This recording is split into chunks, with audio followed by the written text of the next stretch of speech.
पीछे की साइड से बहुत ज़्यादा आवाज़ आती है, रेटलिंग नॉइज़ डोर से खासकर। अब देखो ये ख़राब रास्ता है ना, अब खाली आप रेटलिंग नॉइज़ सुनो। लोहे की गार्ड होती है ना, वो मैंने लगवाया है, तो उससे भी बहुत आवाज़ आती है, पता नहीं क्यों।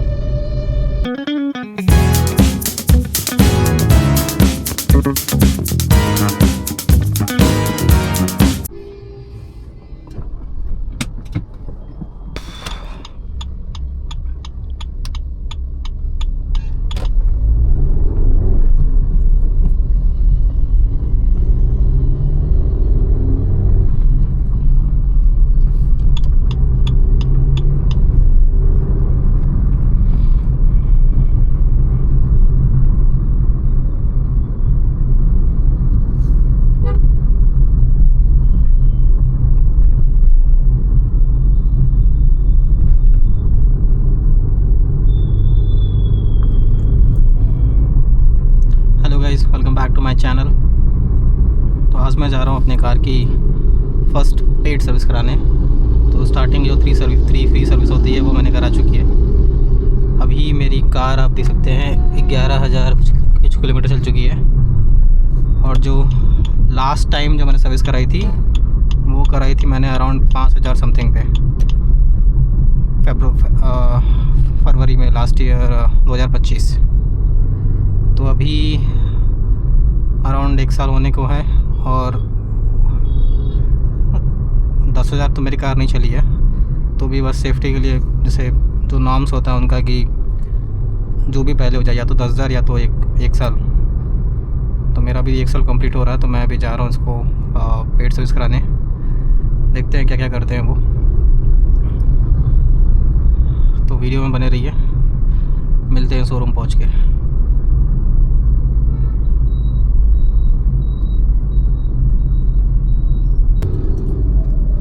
शोरूम ज़्यादा दूर नहीं है, शोरूम बस पास में ही है। मेरी रनिंग उतनी नहीं है, बहुत कम है रनिंग मेरी। देखते हैं क्या होता है।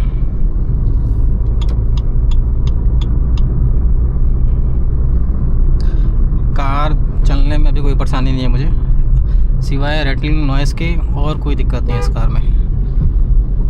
और जो लोग पुराने व्यूवर्स हैं उनको पता होगा मेरी कौन सी कार है।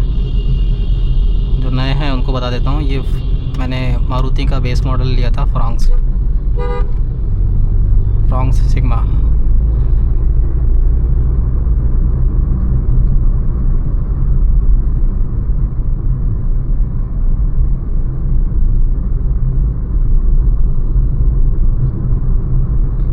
अब जैसे ये प्लेन रोड है, ठीक है, तो इस पर तो इतने रेटलिंग नॉइज़ नहीं आते हैं, लेकिन जो छोटे कंकड़ वाले रास्ते होते हैं बहुत ज़्यादा ख़राब भी नहीं है रास्ते वो सब। जो आरसीसी रोड होता है वहाँ पे पीछे की साइड से बहुत ज़्यादा आवाज़ आती है, रेटलिंग नॉइज़ डोर से खासकर। मैंने कई बार ये जो रबर बीडिंग होती है उसको लुब्रिकेंट किया हुआ है। अगर आप लुब्रिकेंट करते रहते हो समय समय पे तब तो ठीक रहता है। जब आप उसको लुब्रिकेंट करना छोड़ दोगे तो फिर वो फिर से आवाज़ आने लगती है। अब शोरूम वाले के पास जाओगे तो क्या करेगा, वो एक ऑयल होता है, वो ऑयल वो आपके रबर बीडिंग पे लगा देगा। मोबिल टाइप का होता है वो, तो कुछ समय के लिए उससे भी रेटलिंग नॉइज़ नहीं आती है, लेकिन वो सब परमानेंट फिक्स नहीं है। और दूसरा एक चीज़ सबसे ज़्यादा आवाज़ करता है, जो लास्ट में बम्पर गार्ड होता है।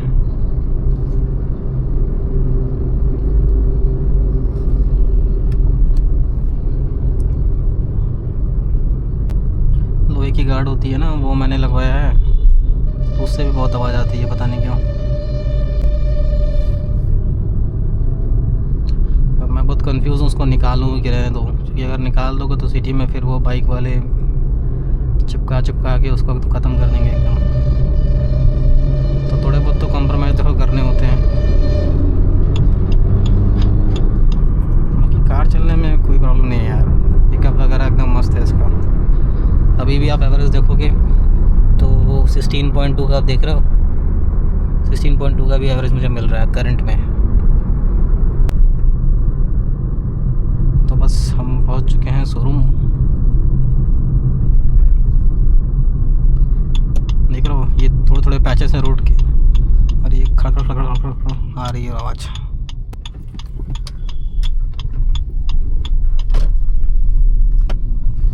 ये भाई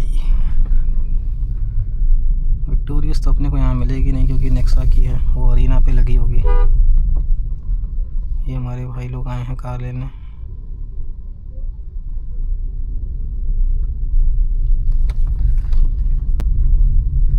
अब देखो ये ख़राब रास्ता है ना, आप खाली आप रेटलिंग नॉइज़ सुनो। मैंने स्लेटर वगैरह कुछ नहीं दिया है, ठीक है। तो ये सीन है कुछ इसका, इसलिए मैं थोड़ा म्यूज़िक की जो वॉल्यूम है उसको थोड़ा हाई रखता हूँ, और मैंने बेस ट्यूब लगा रखा है तो वो मेंटेन किया रहता है उससे। अब उससे ज़्यादा क्या ही कर सकते हैं, मारुति कार से कितना तुम स्पीड करोगे भाई।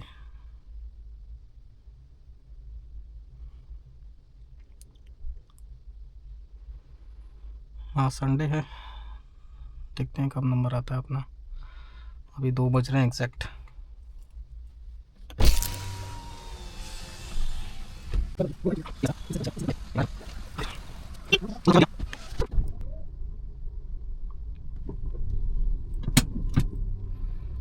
चलो भाई एंट्री हो गई सब। किलोमीटर वगैरह कितनी चली है।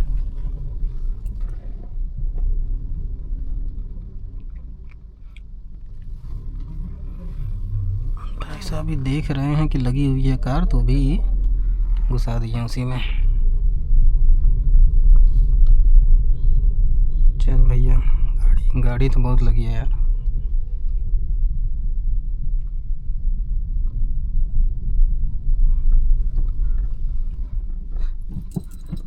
उधर ले चलते हैं हाउसिंग एरिया की तरफ।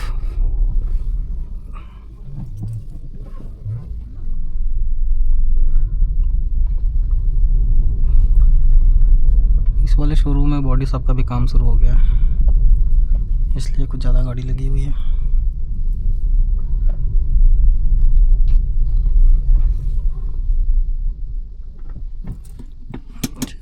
तब लगता है कि मारुति के बाद गाड़ी आ जाएगी, बलिनो के बाद नंबर आ जाएगा।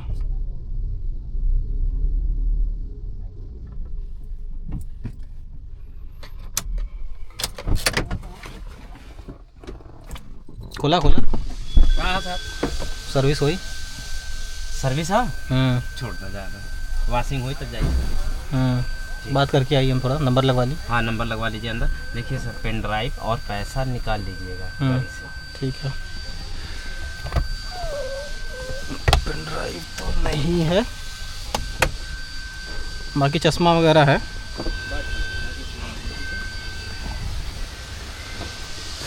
तो भाई ये है अपनी कार, उतनी ज़्यादा गंदी तो है नहीं, देख लो ठीक है। ये एक सामान रखा हुआ है यहाँ पे, एक सामान यहाँ रखा हुआ है। ये 2 सामान भैया यहाँ रखा हुआ है ना, कोई दिक्कत नहीं, हम गाड़ी फाइनल कर देंगे आपका, ठीक है। और पीछे भी जब भी आपको छोड़ेंगे ये पीछे भी सामान रखा हुआ है। ये 2-3 आइटम है। ये वाला बैग हम ले लेते हैं, ले लीजिए। गाड़ी अंदर एंट्री करा दीजिए। हाँ हम करा के आ रहे हैं, वैसे बुकिंग है मेरा, फिर भी हम चल के बात कर ले रहे हैं। भाई गाड़ी पहले से ही मेरी क्लीन थी, तो वो बोले कि वॉश करने की कोई ज़रूरत नहीं है, ठीक है। आप कभी भी आके अपना फ्री वॉश करा सकते हैं। तो वॉशिंग ड्यू लिख रहे हैं मेरे पे।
तो गाइस सर्विस हो गई है हमारी और पेमेंट मैंने किया है अराउंड 4,275 रुपये का। ठीक है, तो इसमें मैंने कराया क्या क्या है, इंजन ऑयल चेंज हुआ है, कूलेंट चेंज हुआ है। ठीक है, इंजन फ़िल्टर मेरा वही है सेम, एसी फ़िल्टर मैंने चेंज कराया है। ठीक है, और इसके अलावा कुछ नहीं हुआ है। मैं आपको डिटेल अभी शेयर कर दूंगा उसका।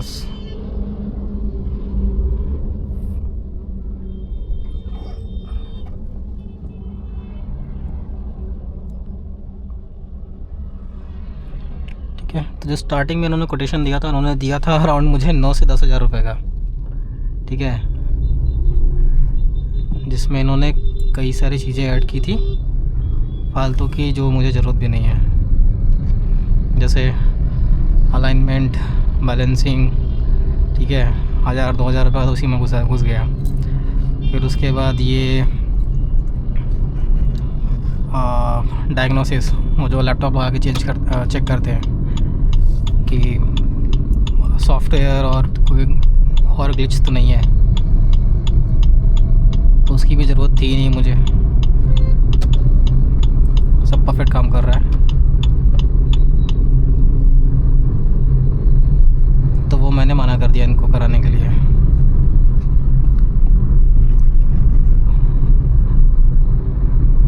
फिर उसके बाद उन्होंने एक चीज़ और लिखी थी, लुब्रिकेशन का। ठीक है, तो लुब्रिकेशन मैं खुद से करता हूँ, चारों डोर वगैरह। तो मेरे पास WD-40 है, तो सारे डोर्स वगैरह जहाँ जहाँ भी लुब्रिकेशन की ज़रूरत है वो मैं खुद से करता हूँ। तो अराउंड 300 कुछ रुपए ये बता रहे थे लुब्रिकेशन के,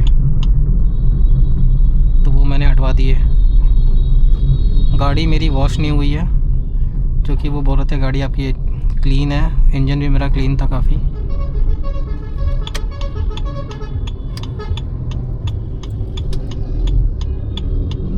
ठीक है, तो इंजन भी मेरा काफ़ी क्लीन था, फिर गाड़ी भी क्लीन थी अंदर से भी बाहर से भी। तो उन्होंने बोला कि आप 1 महीने के अंदर आना कभी भी, तो आपकी हम वॉशिंग ड्यू लिख दे रहे हैं। मैंने बोला ठीक है। ठीक है, मैं जब गाड़ी लेके आया था तो वो ज़्यादा क्लीन थी, अभी तो और गंदी हो चुकी है, क्योंकि जगह जगह आप देख रहे हो वो जो वर्कर्स होते हैं उनके हाथों के निशान, और आगे भी आप देखोगे, मैं उतर कर दिखाऊंगा अभी, तो वो तो गंदी कर चुके हैं गाड़ी वैसे भी।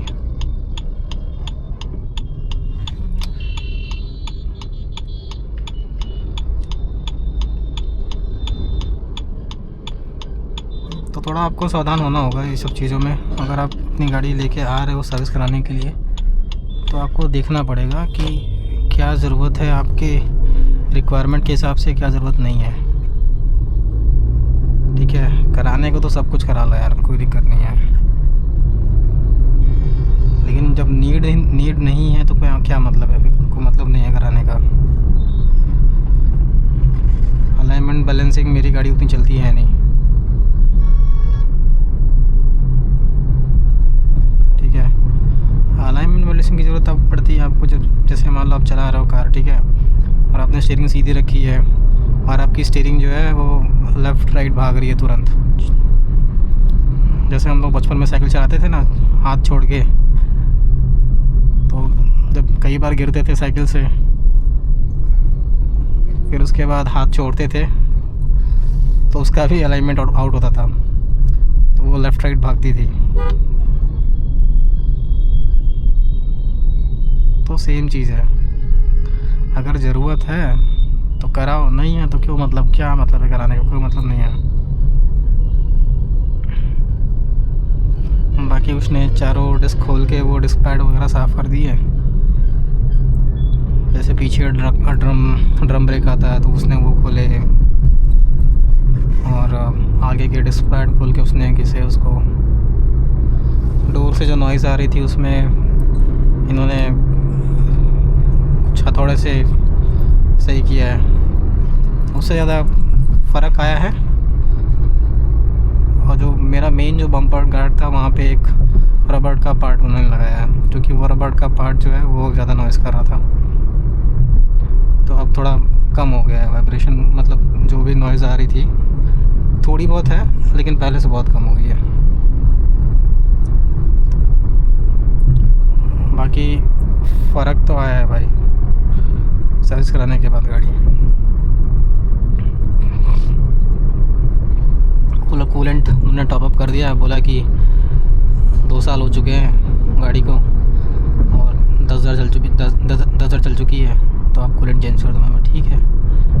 वैसे कूलेंट का भी नीड जब मुझे लग नहीं रहा था, क्योंकि इंजन हीट होता नहीं है, वो आपको मीटर से पता चल जाता है कि हीट हो रही है, इंजन की नीचे हीट हो रही है। जैसे मैं अगर 100-120 पे भी ले जाता हूँ तो भी इंजन उतनी हीट होती नहीं है मेरी।